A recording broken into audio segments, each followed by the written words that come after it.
So we're on a little adventure to try and find a friend for the goats. As you can see, we have no idea where we are. We're slightly off-road. Well, we're on a roadish. Yeah, this is the main road here. Yeah. So we're looking for friends of Frankie on the road. You have arrived. We haven't arrived, look. What are you talking about? And, oh, yeah, the roads are rather interesting, but we'll find it, I'm sure. I have no idea. Which way do we come?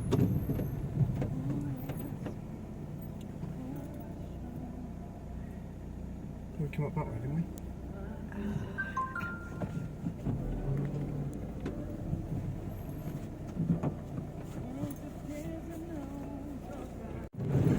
Well, we think we're going in the right direction, but now I've found it's slightly more civilized here. There's people on tractors, so it could well be, yeah, getting in the right direction.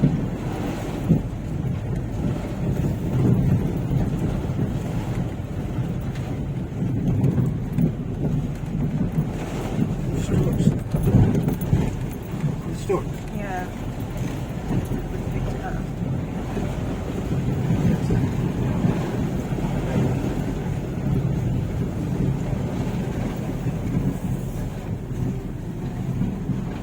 Bom dia!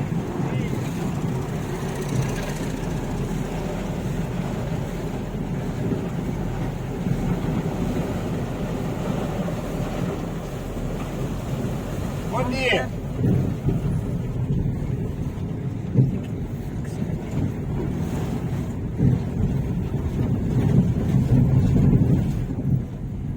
Yeah, this is it. Oh, that's the yellow house, isn't it? Pretty sure this is it anyway.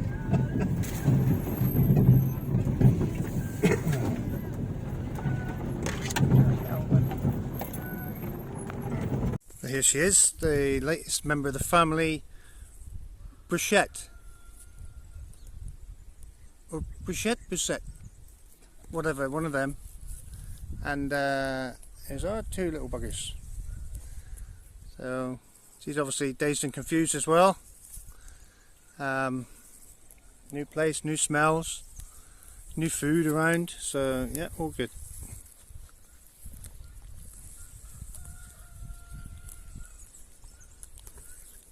She should be fine. She's not quite 2 yet, is she?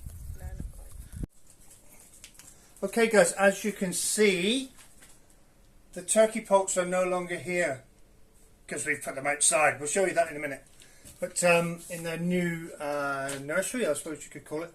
Just wanted to quickly show you something about candling eggs and what we've come to learn since our vast experience of candling eggs. All those years of, actually no, 3 years.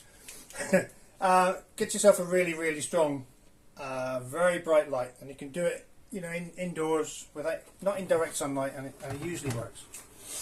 So if you take your eggs, I'll bring them down here so hands can reach. If you see this egg, it just looks like an egg. Yeah, you can see, just roughly see a yolk and a bit of an air gap at the end. Yeah, so we don't think this one's fertilized. But see the difference now with this one. Can you see? Don't forget down here. Look. Can you see this is like an embryo in the middle, and all these little veins. Don't know if you can make that out. I think so. Yeah, that's better. Yeah. So, I'm pretty sure that one's fertile. Again, this one. Look at all the veins and a little lump in the middle, basically. Yeah. So we think that one's fertile as well. Again, see this little lump with lots of veins? A good sign that that's fertile. Describing my turkey poults to be as little lumps with Yeah, veins. a lump with veins, look, that's all it is. See it moving? There we go. So that's 5, 4, 5, yeah. lumpy veins. 6. Well, Oh yeah, definitely yeah. lumpy veins. 7. Should probably be the first one to hatch. Quite a long one that as well. 8 again, lumpy veins and a air Nice pocket air at the gap. end. And lumpy veins. So it looks like out of 9 eggs, That's really good, isn't it? It looks like... eight of these have been fertilised and are growing embryos inside, which is means we may have a few more turkey chicks coming on. So we'll have to make a bit of room in the freezer. That means we're going to eat more. Oh, that'll be a hardship for you, darling. Right, let's go and look at the nursery outside. You can just see them. But obviously, where I go, he's going to wobble at me. Yeah. So if you could just shut up a minute. So they're all inside here now in the cosy little corner. It's just... Oh, shut up. It's easier to show you from here. Oh yeah, you can see in the distance. Hang on.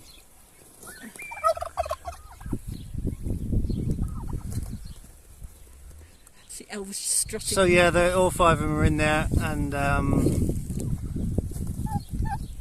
They'll take a little while to realise they've got lots of room to run around, but they were really spreading their wings in the... yeah, they were flapping around and went, oh look at this. What are you doing? Turkeys are not the most intelligent. So this is our potential new boy. Oh, they're all going to get up on there now. Look at it. Honest guys, stop it. Turkey! At least you're sensible, Pearl. Yeah. See, they're a bit warm today. Yeah. Hello everyone. Hello. Welcome back. Right, first thing we're doing, obviously, quick bee inspection. I'll just do what I normally do, just look at all the front of all the hives first, just so we can see which ones are busiest, etc. And here go Beth. Yeah, we have a few bees here. This is first thing in the morning, really early. A few coming in and out. This is our swarm we found. All looking good. These guys. Busier there, look. What's happening here? Now this one was the one I said didn't look promising, and to be honest, it's not. I don't know what's happened here, but this was our least promising hive. So they're busy there, all these guys are busy over here. This one should have a lot of honey in it. And these guys are in and out, not a terribly big hive, but they're still there. So as you can see, just by looking at the fronts, you can tell which ones are working, which are those. This one here, oh, it has a bee in there. I did see a bee, so it may be right, but maybe not the busiest. Let's have a look. So surprise surprise, there are a few bees in here. I don't know if we've got a queen. I'll just calm them down a bit. Let's have a look.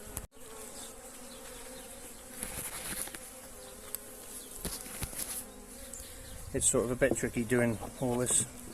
Angie's up cleaning up my mess as usual in the kitchen, which I leave every night after cooking. But so all these just empty cells, all looking good, ready for laying up, hopefully. Let's see if we can find a queen in here.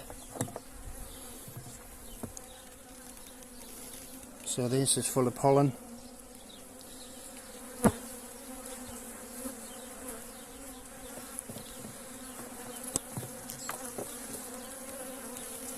Ooh, and we have some drone cells and some pollen. And a couple more drone cells. A lot of these are hatched. I don't know what they're doing.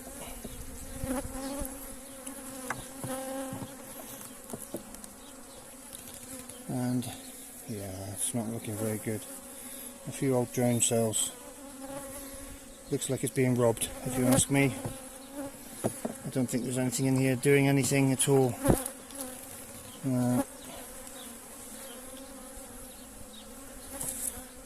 There's definitely not a queen here. There's just nothing, any sign of any queen or anything. But oh, what's this? Ah, problems. There we go. See this, guys? Wax moth. It's been eating all the wax there, and that's not good at all. So, take that frame away with me. So see this, guys? This is what a wax moth does, and it's probably because there's not much going on in this hive. Yeah. So the moth eats all the cells. So what I'll do is clean this up as much as I can and put it in the freezer, which will kill off any larvae that are there. So we've got a, a half drawn out comb in here, usable stuff. We can put it back in where it's needed, but this is a really bad sign. I think this hive is just being robbed for any resources that's in there.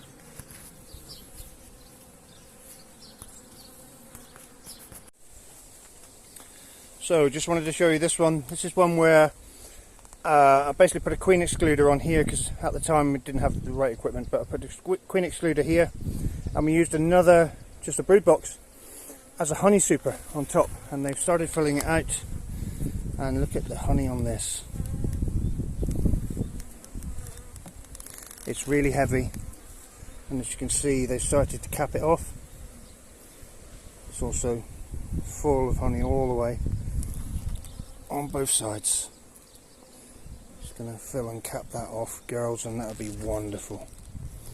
So that's about £2 in weight, maybe a bit more, maybe 3. No, hang on, weigh that again. I don't know, it's heavy anyway. And again, the same next door. This isn't quite as heavy, but yes, it is. Look, full of honey. And obviously bees doing their thing. They've started capping it off at the top here, you can see. But yeah, it's full of honey. With these frames you've got to be careful not to tilt them sideways, because all the honey runs out.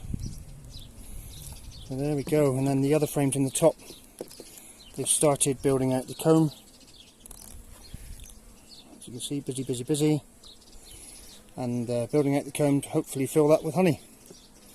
So for all the frame, all that box full of honey would be fabulous. 10 kilos or more of lovely mountain honey.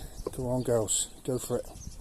These are really quiet, but I'm in the honey box, so they would be quiet. Things may change a bit when we get downstairs. Here they are on the lid.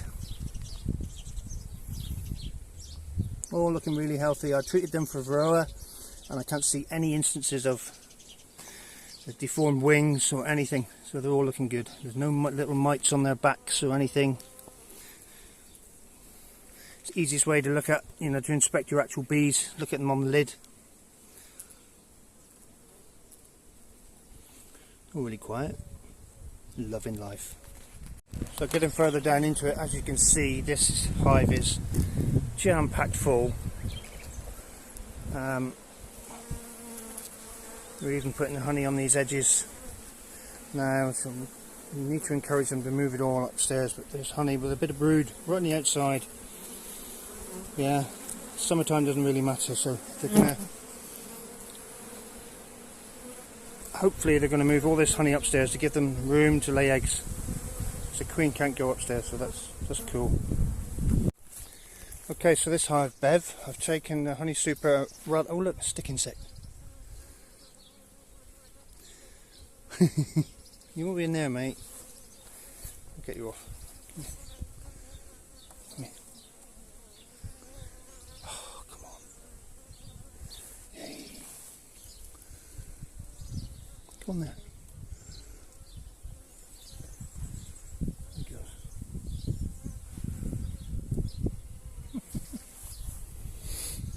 As I was saying, my ambitious putting the second honey super on, maybe a bit ambitious, but the first one I've put on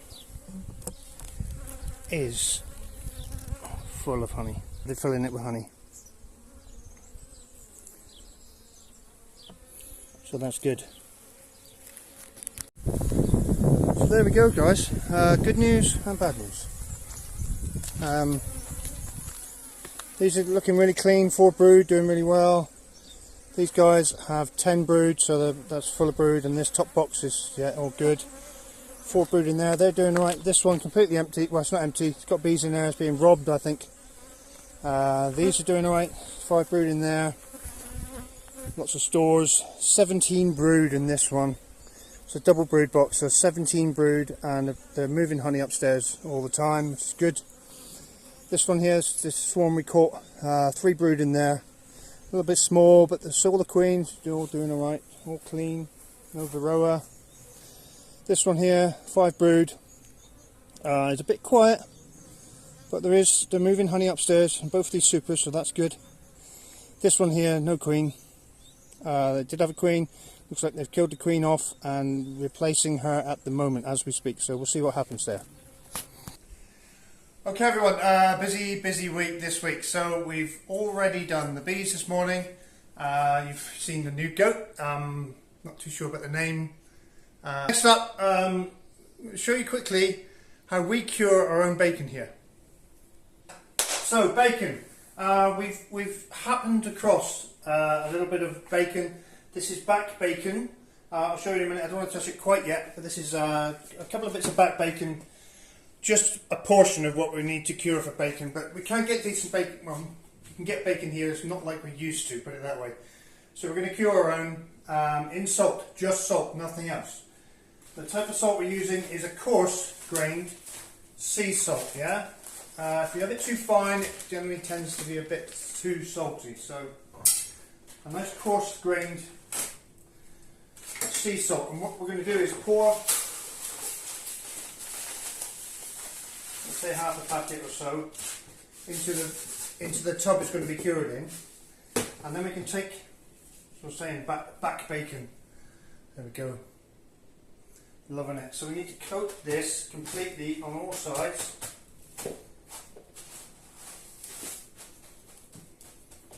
With this salt, like so. You've got a very interested watcher. Oh yeah, I bet we have. Some bacon for me, Dad. Do you want some bacon? And what we're going to do then, once it's covered with salt, as you can see it is, it's the salt that does the curing, yeah? It leaches out, basically the salt brings out all the water. We're going to put it inside one of these, what would you call this, Ange? It's like a food saver bag, like a mesh bag. A mesh bag, yeah? So we don't get any salt mess over the place, basically. The same with this bit.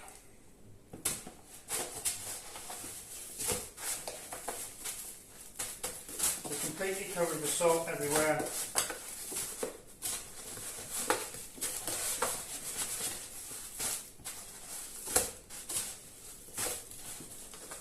That can go in the bag as well. And then what I'll do is put the rest of the salt, and there's a few bacony bits in there. Actually, not the whole rest of it. So No, I think I'd put all of it in. Really? Yeah, because you've tainted that salt. Tainted it, man. Okay.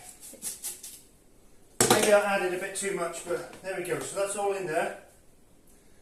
Zip that up. Yeah. What we have now is these tubs have a bottom in them, as you can see, which sits slightly off the bottom, yeah? So there's a 1/2 inch or 12.5 millimeters of room underneath here. And then we'll put this on top of there. Just got to wash my hands a sec. Pop the lid on. And that's it, basically. That'll go in the fridge for a week. Then we'll take it out, we'll brush all the salt off, yeah? And then redo the process again, so re-salt it again, put it back in the fridge for another week, and that's it, cured bacon, yeah? Then if you want to smoke it or impart any flavours into it, then you can do that afterwards, but you need to cure it first. So just in salt, 2 weeks in the fridge, 1 week, clean it off, and then another week of fresh salt. Simple! I try and do this out of the wind. So as you know,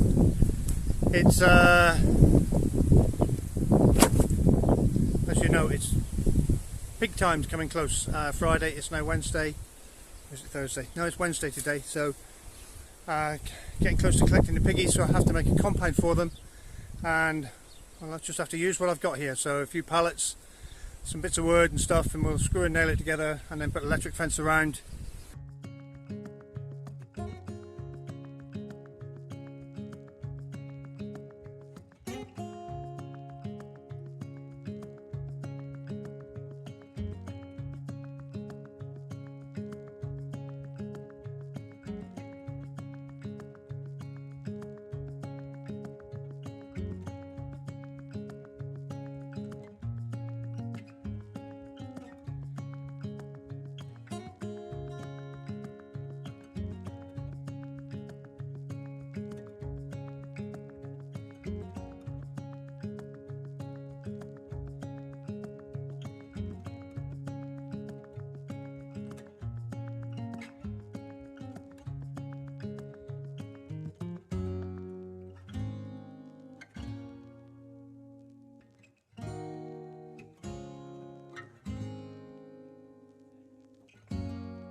So everyone, for the roof of the pig house, I'm doing some, what do you call it, upcycling. I found some scrap pieces of roofing sheets, insulated roofing sheets, and I'll show you. So basically I got these two offcuts. I'm going to turn them over, join them with these bits of wood, fill the gap with foam, and then just trim and tidy it up.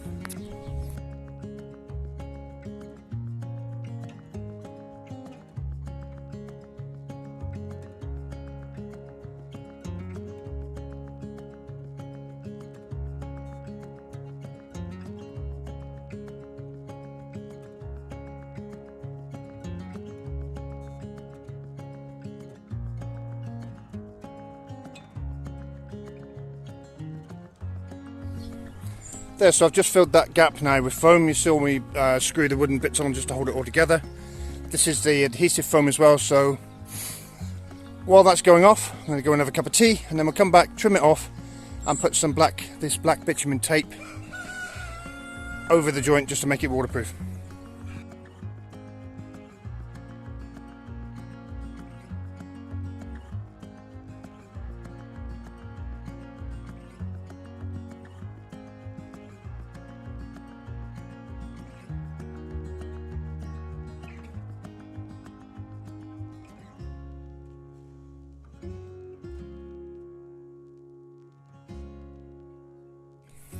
So that's it basically, guys. Casa de Porco. Insulated roof for hot sunny days. I've got to put a little bit of a panel in here. Just noticed that actually.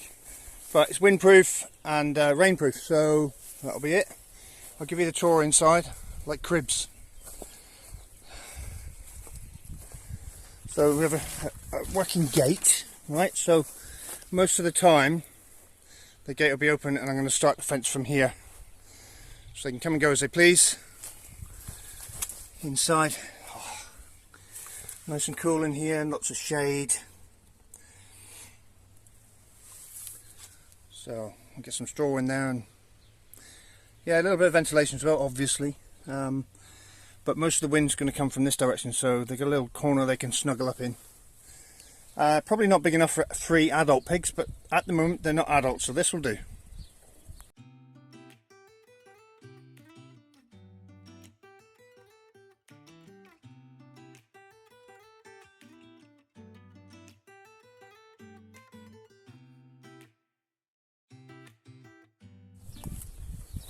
Oh, okay, so that's just about it, guys. I'll give you a quick tour. We've seen the house, yeah.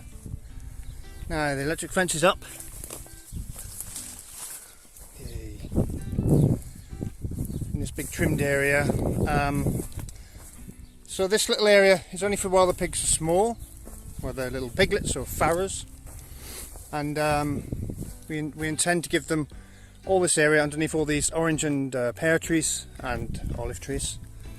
All this whole area, when they're, you know, will increase the size as they get older, basically. Lovely pears. So I need that drop off that we don't get for making jams and stuff. The pigs will have a nice bit of shade underneath them as well. I've also dug them a bit of a wallow here. Hang on. Like I said, I've dug them a bit of a wallow, which I've got a sluice gate arrangement here. Yeah, so when I want to fill it, I'll just pull the gate out. The water runs in. I was going to have it so that there's constantly water running in and out, but what will inevitably happen is the water course that runs down the side of here then will become full of pig stuff, and probably not a good thing. So I can just pull this out every day, put it back when it's filled up. Job done.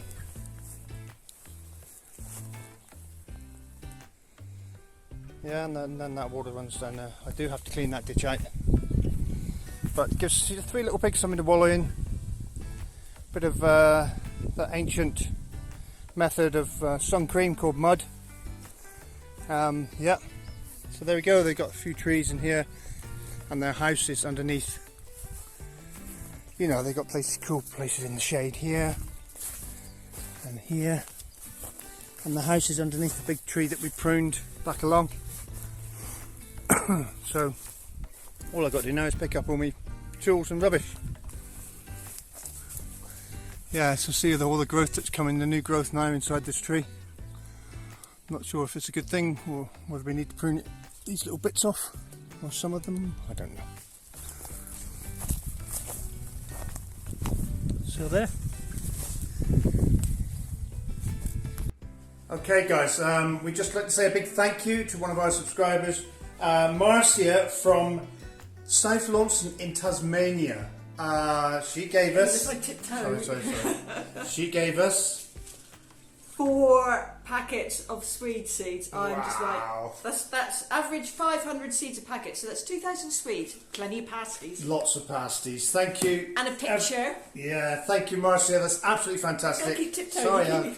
Sorry, Possum. absolutely fantastic, and I'm really pleased. Thanks a lot. Brilliant. Thanks Thank a you. lot. Bye. Okay, everyone, that's it for this Friday. Thanks for your likes and subscribes and your fantastic comments, and some super thanks as well. Awesome, guys, absolutely brilliant. Tuesday. So sorry we couldn't do the pig reveal today. I know you've just seen the enclosure, but we can't get them until Friday afternoon, and the video comes out at Friday afternoon, so it's all going to be a bit too pressed. So we'll leave it for Tuesday. A full-on intro for the pigs. Yeah. Yeah. And Tuesday as well. Someone has got some great limoncello recipes coming up, and things like that, lemon stuff. Anyway, Not pork recipes. not pork recipes. No. Anyway, see you on Tuesday, guys. Bye. Bye. So don't forget to ring that little notification bell, Ding ding. and don't forget to like and subscribe, and give us loads of super thanks for in the next video. Cheers, guys. Bye.